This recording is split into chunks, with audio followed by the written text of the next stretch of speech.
حدیث مبارک کی راضی نبی علیہ الصلوۃ والسلام فرمائی وای د عالم فضیلت فعابد باندې داسې دی لکه د سپګمۍ فضیلت په ټولو ستورو باندې چې څنګه دی کفضل القمر علی سائر الکواکب لکه د سپګمۍ فضیلت چې څنګه په ستورو باندې دی داسې د عالم فضیلت په عابد باندې هم دی علماء ته الله تبارک وتعالی لوی مقام ورکړی دی لوی مرتبه ورکړی ده حدیث مبارک کی راضی نبی علیہ الصلوۃ والسلام فرمائی وَفَضْلُ الْعَالِمِ عَلَى الْعَابِدِ كَفَضْلِي عَلَى أَدْنَاكُمْ نبی علیہ الصلوۃ والسلام فرمائی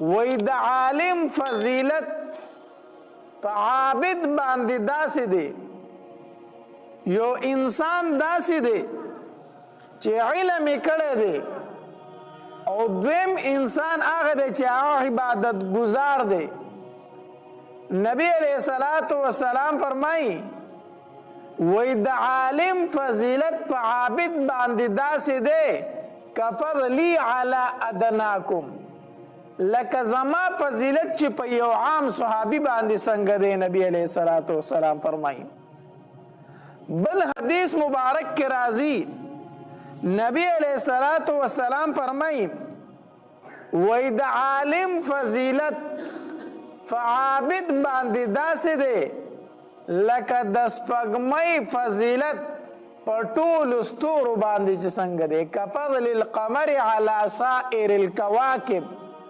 لکه د سپګمۍ فضیلت چې څنګه په ستورو باندې دی داسې د عالم فضیلت په عابد باندې هم دی علماء ته الله تبارک وتعالی لوی مقام ورکړی دی لوی مرتبه ورکړی ده ځکه دا د دین اسلام محافظین دي دا د دین اسلام حفاظت کوونکي دي دا د دین اسلام چوکیداران دي حدیث مبارک کی راضی نبی علیہ الصلوۃ والسلام فرمائی ویو انسان د کور نه اوتو په دې نیت باندې چې هغه د قرآن علم زده کړي د احادیث مبارکو علم زده کړي نبی علیہ الصلوۃ والسلام فرمایي الله تبارک وتعالی دی انسان ته وی زه ته د علم په لار باندې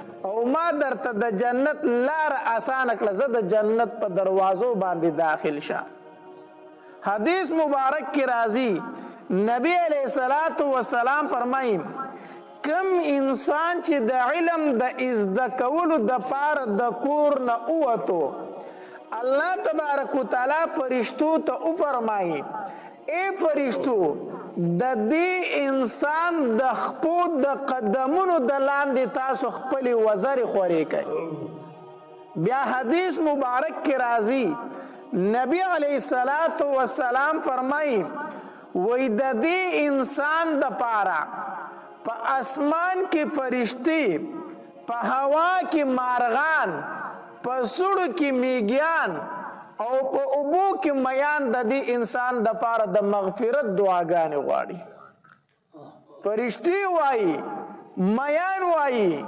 میږیان وایي مارغان وایي الله دا انسان ستا د کتاب د زده کولو د پاره د کور نه روان شو الله ته ورته مغفرت نصیب کا دیو جن حدیث مبارک کی راضی نبی علیہ الصلوۃ والسلام فرمائی وی علم چې د علم دا د پیغمبرانو وراثت ته د پیغمبر نه په میراث کې درهم نه دی پاتې شوی دینار نه دی پاتې شوی جیداد نه دی پاتې شوی د پیغمبر نه په میراث کې صرف علم پاتې شوی دی تدیو جن حدیث مبارک کی راضی چا چې علم زده کو دا د پیغمبر وارث وګرځیدو العلماء ورثه الانبیاء د پیغمبرانو میراث واغس او د پیغمبرانو میراث علم نو خپل بچی دا علم تکینه وی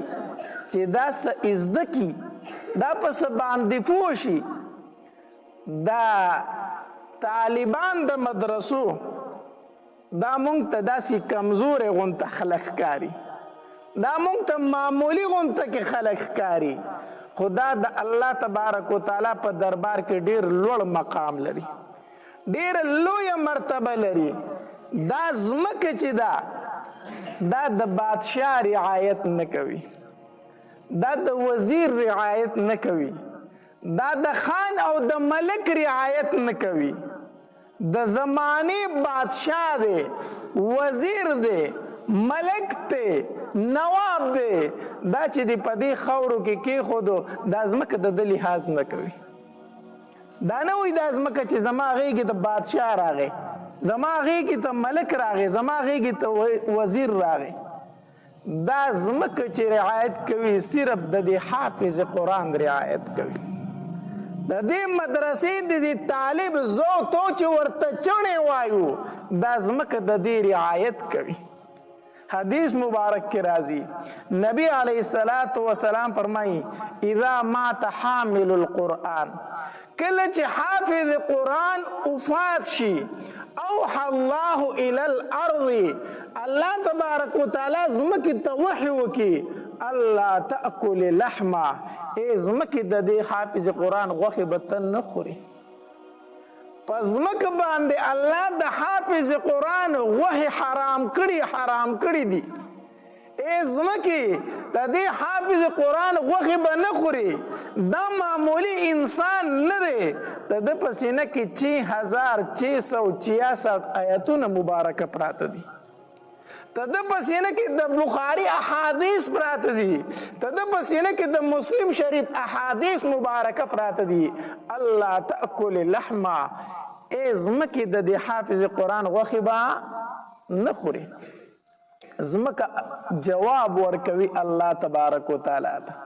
قالت الارض، ځمکه وایي ای وربي، ای زما ربه، کیف آکل لحمه، زه به څنګه د غوښې خورمه، وکلامک فی جوفی، د چا په سینه کې چې ستا کلام پروت دی.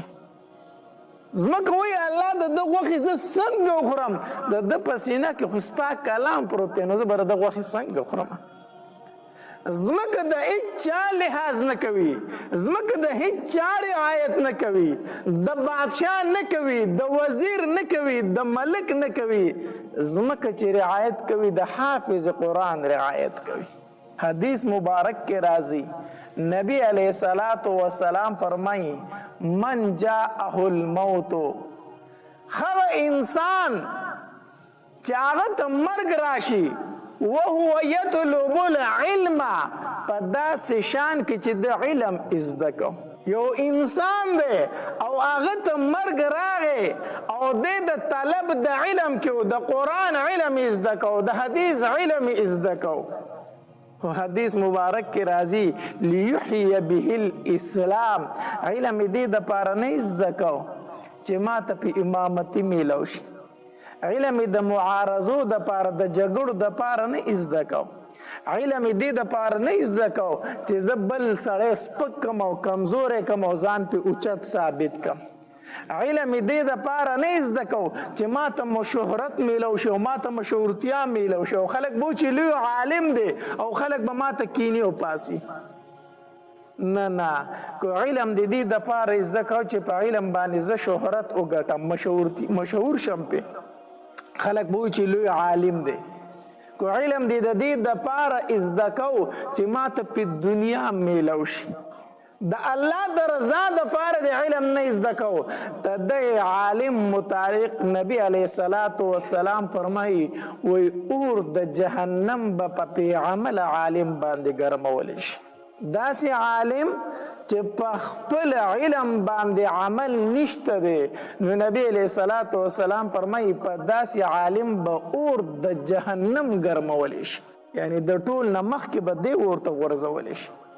نو حدیث مبارک کی راضی لیحیی به الاسلام، علم ازدکو د نور مقصد د پارنا، د نور مطلب د پارنا، صرف اور صرف مقصد او غرض داو چې اسلام په ژوند کم، زه په د دین اسلام خدمت وکم، زه خلکو ته د الله کتاب ورسوم، زه خلکو ته د نبی علیه الصلاة والسلام احادیث مبارکه ورسوم.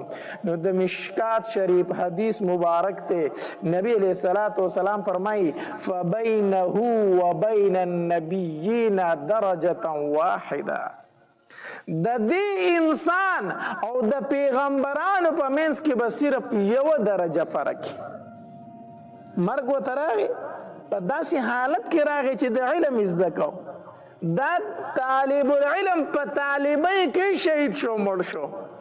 نو د دو او د پیغمبرانو په مابین کې په جنت کې صرف یو درجه فرق. مثال فتور پیغمبر ته الله تبارک وتعالی 100 درجه ورکی په جنت کې، نو دی طالب العلم تبا یو کم 100 درجه ورکی، او دا یو درجه د ته ولې نه ملاویږي؟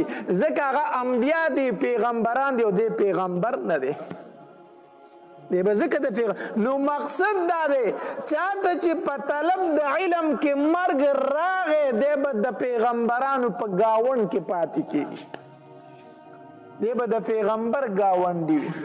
مونږ ټولو ته د الله تبارک وتعالی په داسې حالت کې مرګ راکړي چې مونږ په طلب د علم کې یو.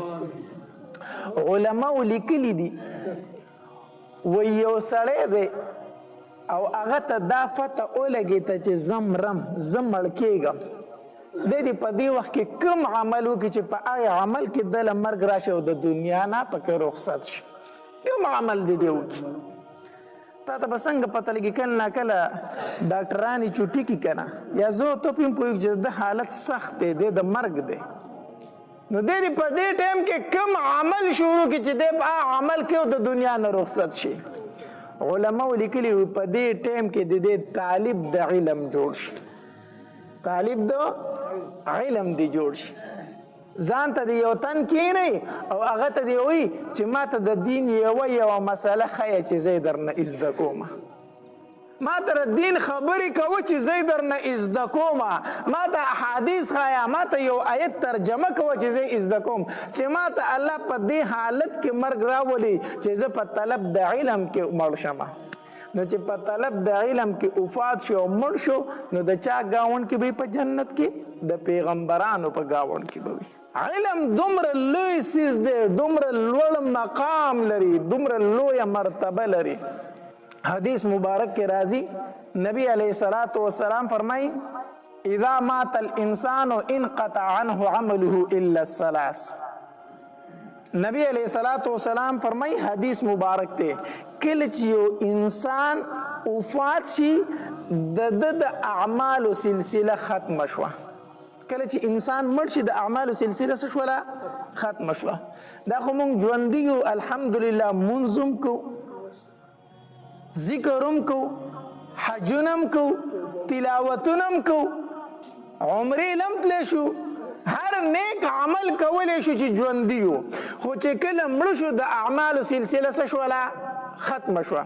خو نبی علیه الصلاة والسلام فرمایي الا الثلاث، 3 اعمال داسې دي چې پس د مرګم انسان ته د هغې ثوابونه میلاویږي. یو په هغې کې نبی علیه الصلاة والسلام فرمایي صدقة جاریه، صدقه جاریه، په خپل ژوندانه باندې دی جومات رخ کړی دی، مدرسه دی رخ کړې ده، لاره دی رخ کړې ده، کوی دی ایستلی دی او خلک راځي د هغې نه اوبه څښي یا پې اودسونه کوي، مونځونه کوي، ته مړ یې، په قبر کې پروت یې، په لحد کې پروت یې، په دې جومات کې، په دې مدرسه کې چې څومره خلک سبقونه وایي، تا ته په مفتو کې د هغې ثوابونه در رسي.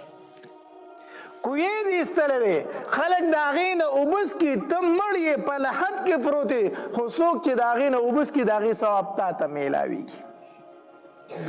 یو نبی علیہ الصلوۃ والسلام فرمائی صدقۃ جاریہ، صدقہ جاریہ. دویم نبی علیہ الصلوۃ والسلام فرمایي وی فز د مرګ چې انسان ته د هغې ثواب میلاویږي ولد صالح یدعو له نیک عمله بچی دی. څه شی دی؟ نیک عمله بچی دی. په خپل ژوندانه باندې د بچي صحیح تربیت دی کړی دی. قرآن دی ورته ښودلی، حدیث دی ورته ښودلی دي. ته په قبر کې پروت یې، دا بچی چې مونځ وکړي دی لاس اوچت کړي وی رب ارحمهما کما ربیانی صغیرا، اے رب زما په مور او پلار باندې رحم وکړي څنګه چې په وړوکوالي کې زما تربیت کړی دی. مقصد دا دی الله زما په مور او پلار باندې داسې خفه شه څنګه چې په وړوکوالي کې په ما باندې خفه کېدل. علماء لیکلي وی هیڅ یو بچی د مور او پلار حق نشي ادا کولی سیوا د هغې بچي نه چې کم بچی د فرض مانځه نه وروستو دا وظیفه 3 پیرې کوي، رب ارحمهما کما ربیانی صغیرا. کم بچی چې دا وظیفه د مانځه نه وروستو 3 پیرې کوي ګویا چې دی بچي د مور او پلار حق ادا کو، مور او پلار یې څه کو؟ حق ادا کو. دغه بچی دی دی قرآن را واخلي وی الف لام میم د څو نیکۍ میلاو شي؟ 10 نیکۍ. دی مور او پلار ته په قبر کې په مفتو کې 10 نیکۍ میلاو شي. ولد صالح نیک عمله بچی، نیک عمله بچی. تا یې تربیت ښه کړی، قرآن دی ورته ښودلی، حدیث دی ورته ښودلی دي. کتابونو یو واقع لیکلی ده و عیسی علیه السلام په لاره باندې تېرېدو، یو قبر واله و چې الله تبارک وتعالی هغې قبر واله ته ډېر سخت عذاب ورکوه په قبر کې، او دا د عیسی علیه السلام معجزه وه. الله تبارک وتعالی به ورته د قبر والو حالت ښودو چې یاره دې قبر کې په دې مړي باندې عذاب دی او که د الله په رحمتونو کې دی. دا حالت په عیسی علیه السلام ته الله تبارک وتعالی ښودو. نو په یو قبر تېرېدو قبر واله ته ډېر سخت عذاب میلاویږي. څه ډېره موده پس عیسی علیه السلام بیا په دغې لاره تېرېدو څه ګوري چې هغه قبر واله د جنت په نعمتونو کې ناست دی، د جنت په باغچو کې ناست دی. عیسی علیه السلام داسې اسمان ته وکتل وی الله لویه بادشاهي دي د څوک درنه تپوس نشي کولی. نو څه موده مخکې په دې ته راتلم دا مړی دا انسان چې تا ورته عذاب ورکو، او اوس هغه انسان دی هغه د جنت په نعمتونو کې ناست دی. ستا په هر کار کې حکمت دی، څوک درنه تپوس نشي کولی. الله تبارک وتعالی فوراً وحی په عیسی علیه السلام نازل کړه وی ای عیسی ته په دې خبره په تعجب کې پرېوتې چې مخکې ورته عذاب میلاوېده اوس په جنت کې دی، په دې خبره کې په تعجب کې. عیسی علیه السلام وفرمیل وی او الله عیسی واوره دا انسان چې کله مړ کېدو نو دی په خپله دومره نیک عمله انسان نو د ګناهونه زیاتو، نو دا عذاب مې ده ته د ګناهونو د وجې نه ورکوو، د ګناهونه ډېر زیات و ځکه ورته سزا په قبر کې میلاوې ده. وی عیسی خو چې کله دی مړ کېده نو د خپلې بیبي په ګېډه باندې بچی پرېښی و، دی مړ شو د بیبي په ګېډه باندې څه پاتې شو؟ بچی. پس د مرګ هغه هلک پیدا شو، بیا رو لیدو دومره شو چې خبرې زده کړي. وی چې کله خبرې زده کړه او داسې دفوی شو که نه نو مور یې د ګوتې نه ونیو عبادت خانې ته یې د هغې وخت استاز او امام چې و هغلی به وستو او هغه ته یې وی چې ده ته سبق شروع که هغه وخت کې انجیل و چې ده ته سبق شروع کا نو استاز په مسجد کې دی بچی ته شروع کړه وی بچی وایا بسم الله الرحمن الرحیم وی هغه ماشوم په وړو شونډو وی چې بسم الله الرحمن الرحیم وی عیسی مال حیا راځي چې د کم سړي بچی په وړو شونډو زما نوم یادې او زه پلار ته عذاب ورکوم چې دا هغه وړو کې بچی په دې وړو شونډو زما نوم اخلي او زه پلار ته عذاب ورکوم وی نن چې د بچی وی چې بسم الله وی ما د پلار نه عذاب پورته کو ما د پلار نه څه پورته کو عذاب پورته کو ولد صالح نیک عمل بچی نیک عمل بچی چې پس د مرګ مور او پلار ته ثوابونه میلاویږي الله بچی قرآن ختم کو د دې روح قرآن ثواب چې څومره دی بچي ته میلو شو دومره ثواب یې د مور او پلار ته په قبر کې میلو شو. او دریم نبی علیه الصلاة والسلام فرمایي او علم ينتفع به، علم چې مولي صاحب په خپل ژوندانه باندې ځان له شاګردان تیار کړي دي. چاته قرآن ښودلی دی، چاته سپاره ښودلی ده، چاته قاعده ښودلی ده، چاته احادیث مبارکه ښودلی دي. استاد صاحب مولي صاحب مړ دی په قبر کې پروت دی، شاګردان په دنیا کې لګیا دي خلکو ته علمونه ښیي. د دغې مولي صاحب د دغې استاد صاحب پکې حصه د کم چې په دې قبر کې پروت دی.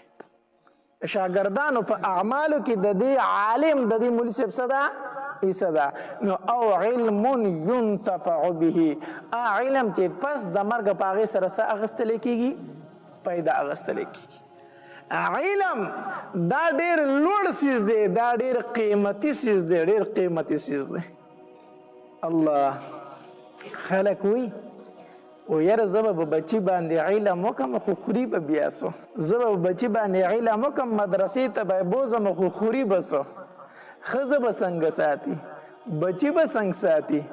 ته داسې دغه راغلی دا ښځه او بچي جوته ساتې نو، دا خپله ښځه جوته ساتې نو، دا بچي دې جوته ساتې نو، دا یې درله الله ساتي. دا درله څوک ساتي؟ دا درله الله ساتي. او کوم انسان چې د الله د دین خدمت کوي، د قرآن خدمت کوي، د حدیثو خدمت نه کوي، سوال نه پیدا کیږي چې الله دې وږی پاتې کړي. عالم به هله وږی پاتې کیږي که نه چې کله د الله خزانې ختم شي، او د الله خزانې ختمیږي نه نو عالم وږی پاتې کیږي نه. ځکه چې کم انسان د الله د دین خدمت کوي الله به هغه ته څنګه نه ورکوي چې فاسق او فاجر ته یې ورکوي، هغه ته به یې څنګه نه ورکوي. نو تاسو به درننه پورې دا نه اورېدلي چې پلانکي مولي صاحب د غریبۍ د وجې نه خودکشي وکړه. چې تا اورېدلي خو دې په اخبار کې په ټي وي کې په خبرونو کې چې دا خبره تاسو اورېدلي چې پلانکي مولي صاحب د غربت د وجې نه څه وکړه؟ خودکشي وکړه. او نور به داسې ډېر خبرونه تاسو ته میلاویږي، چا وایي بچي ووژله او ښځه یې ووژله او بیا یې ځان هم ووژې. خو د مولي صاحب او د عالم صاحب متعلق په دا خبره تاسو ته مخکې رانه شي. حالانکه د مولي صاحب چې زیات نه زیات هی تنخوا وي 10,000 او 15,000 دا هی تنخوا ده، اوچته تنخوا ده. مونږ چې ته وویل که تاله څو تنخوا درکړې ماله 15,000 لکه دا خو تاله ډېره غټه تنخوا درکوي یاره. مختمم دی جمالدار دی، دا خو تاله ډېره غټه تنخوا درکوي، دا غټه تنخوا حسابېږي. الله او بیا هم په هغې کې هغه ښکلې تر و تازه دی. دا ولې حدیث مبارک کې راځي، نبی علیه الصلاة والسلام فرمایي وایي تر و تازه دی وي هغه انسان چې زما حدیث مبارک کې واورېد هغه یاد کو او د هغې نه مخکې بل ته ورسه، تر و تازه دی وي دغه انسان. نو دا مولان احادیث مبارکه په خپل هم یادوي او مخکې نورو ته هم رسوي، دی به ټول عمر تر و تازه غوړ او زیړ وي انشاءالله. ځکه دا دعا د چا ده؟ د نبی علیه الصلاة والسلام. نو دی وی خوري بسو، نو د خپلو بچو نه عالمان جوړ کړئ، د خپلو بچو نه حافظان جوړ کړئ. عالم له الله ډېر لوی قدر ډېر لوی شان ورکړی. حدیث مبارک کې راځي د نبی علیه الصلاة والسلام نه پوښتنه وکړه شوه، وی د الله پاکه پیغمبره دوه ورونه دي، دا یو ورور چې دی دا عالم دی او دا بل ورور عابد دی. دا یو ورور عالم دی علم یې کړی دی خو صرف فرض مونځ کوي، صرف څه کوي؟ فرض مونځ کوي او فرض روجي نیسي. او دا بل ورور عابد دی، دی د شپې تهجد هم کوي، نفلي روجې هم نیسي، فرض خو کوي او کوي خو نوافل هم کوي. نو په دې کې کم یو غوره دی؟ نبی علیه الصلاة والسلام وفرمایل عالم پکې غوره دی. څوک پکې غوره دی؟ عالم پکې غوره دی. اوس په ستا په ذهن کې دا سوال راځي چې عالم څنګه غوره شو؟ هغه صرف فرض لمونځ کوي بیا ځان له اوده کېږي، خوبونه کوي او کله کله وایي که نه یاره دا مولي صاحب خو نفلي روجې نه نیسي. مونږ ته بیانو کې خو په خپله روجې نه نیسي، مولي صاحب نفلي روجې چې نیسي نو دا 14 کتابونه به ورله بیا څوک پړاوي. هغه چې سهار شروع کړي د ماښامه پورې هغه مسلسل سبقونه وایي، نو چې روجه ونیو بیا به بړستن له خپې ورکړي اوده به شي، نو بیا کتاب ویلی شي نو دلته 14 کتابونه هغه پړاوي نو هغه روزه څنګه ونیسي؟ روزې نیسي او فرض منځونه کوي. نبی علیہ السلام فرمایي وایي دا په دې عابد باندې غوره دی. غوره څنګه غوره دی؟ نبی علیہ السلام فرمایي کفضلی علی ادناکم، لکه څنګه چې زه په تاسو کې په یو ادنا صحابي باندې غوره یم دکه شانتې د عالم رور په دې عابد باندې غوره دی. نو د خپلو بچو نه عالمان جوړ کړئ، د خپلو بچو نه حافظان جوړ کړئ. دا فز د مرګ یو صدقه جاریه ده او دا هم یاد وساتئ کو چرته د خپل بچی دی صحیح تربیت اونکو، په سمه لار دی روان نکو او په دې نشو تماشو په شراب او زیناونو او بدکارو کې دی پرېښود الله دې نکي او د دنیا نه لاړې نو څومره ګناهونه چې دی کوي ستا پکې بھرپور حصه ده. ولی د پلار ذمہواری دا ده چې دی به د بچی صحیح تربیت کوي، دا د پلار ذمہواری ده. د په خپل کوشش وکړه وسې پې وکړه بیا هم په سمه لار نه شو بیا پې دی ګناهګار نه دی. خو که ده د هغه د کالج غور کړی دی، د یونیورسټۍ فکر یې کړی دی، د هر ځای فکر یې کړی او د دین فکر یې ورله نه دی کړی او دا پلار مړ شو دې بچي ناروا کولی، ضرور د ده په ګناهونو کې د دې پلار حصه ده. دا یوازې بچي پیدا کول نه دي، دوی ته قرآن ښودل دي، دوی ته احادیث ښودل دي، د دوی تربیت کول دي. د هر مشر نه به د کشر متعلق تپوس کیږي. الله نو د خپلو بچو ښه تربیت وکړئ او د علماء قدر کوي، د علماء عزت کوي. ابو هريره رضی الله تعالی فرمایي یو ځل موږ ته نبی علیہ الصلوۃ والسلام بیان کو، په دې بیان کې دا قسم 3 پیری وکړو چې زما دی په هغه ذات باندې قسم د چا په قبضه کې چې زما روح دی، دا قسم 3 پیری وکړو نبی علیہ السلام. او بیا نبی علیہ الصلوۃ والسلام ثم اکب داسې سر ښکته کو ټیټ کو، نبی علیہ السلام سر ښکته کو، نو چې نبی علیہ السلام سر ښکته کو نو فاکب کل رجل منا، زمونږ نه هر صحابي سر ټیټ کو او هر صحابي سر ټیټ کو په جړا شو چې نبی علیہ الصلوۃ والسلام 3 ځله قسم وکړو چې د کمې خبرې دپاره نبی علیہ السلام قسم وکړو او بیا سر ټیټ نیولی نبی علیہ السلام، هر صحابي سر ټیټ کړی او جړلی. ثم رفع رأسه، بیا ناڅاپي نبی علیہ السلام داسې سر روچت کو، چې سر روچت کو نو د نبی علیہ الصلوۃ والسلام په دې مخ باندې خوشحالي او نبی علیہ السلام مسکی و، نبی علیہ السلام مسکی و. وی مونږ چې د نبی علیہ الصلوۃ والسلام دا مسکا ولید مونږ ډیر زیات خوشاله شو. وی ځکه چې د نبی علیہ الصلوۃ والسلام دا مسکا مونږ ته د سرو خانو نه محبوب و. سرو خان په عربو کې د ټولو نه محبوب څیز به څه شی ثابتو؟ سرو خو هغه ته محبوب او خوښ څیز په مال کې چې هغه سره سره اوښانو عربو ته مخکې هم خوښ وګورئ، اوس سره غټ غټ ګاډي هر څه دي خو اوس هم اوښان ډېر خوښ دي د عربو، اوښان یې اوس هم خوښ دي. وي مونږ ته د نبي علیه الصلاة والسلام دا مسکا چې ده او دا خوشحالي چې ده دا مونږ ته د سرو سرو اوښانو نه خوښه وه. نو چې نبي علیه السلام داسې سر مبارک راوچت کړو نو مسکا وه په دې مخې خوشحالي وه، مونږ ډېر زیات خوشحاله شو، ډېر زیات خوشحاله شو. وی نبی علیہ الصلوۃ والسلام وفرمایلو وی ما من عبد یصلی الصلاة الخمسه، داسې یو بنده نشته چې هغه 5 وخته مونځ کوي، داسې یو بنده نشته چې هغه 5 وخته مونځ کوي، ویصوم رمضان او د رمضان المبارک روجی نیسي، ویخرج الزکات او زکات ورکوي، ویجتنب الکبائر السبع او ځان د 2 غټو ګناهونو نه ساتي. ګوره نبی علیہ السلام فرمایل داسې یو بنده نشته دی چې هغه 5 وخته مونځ کوي، د رمضان المبارک روجې نیسي، زکات ورکوي او د 2 غټو ګناهونو نه ځان ساتي. هغه کوم غټ ګناهونه دي؟ حدیث مبارک کې د هغې ذکر نشته دی، بل روایت کې د هغې ذکر موجود دی. هغه 2 ګناهونه دا دي چې یو د الله تبارک وتعالی سره څوک شریک نه ګرځوي، شرک نه کوي، کو هر قسمه شرک ته د الله سره نه کوي. دارنګې جادو نه کوي، کوډې منترې د دې نه ځان ساتي، دا ګناه کبیره ده، ګوره یاد وساتئ، دا ډېره سخته ګناه ده. او دریم ناحق قتل کول، یو مسلمان قتلول دا ډېره لویه ګناه ده. وای چا چې د یو مسلمان په قتل کې دومره امداد کړی چې صرف اشاره یې کړې ده دی به هم د قیامت په ورځ راشي او په دې تندي به ورته لیکلي شي آیس من رحمت الله د الله د رحمت نه ناامیده انسان د یو مسلمان په قتل کې صرف دومره امداد کړی چې اشاره یې کړې و چې هغه دی لاړ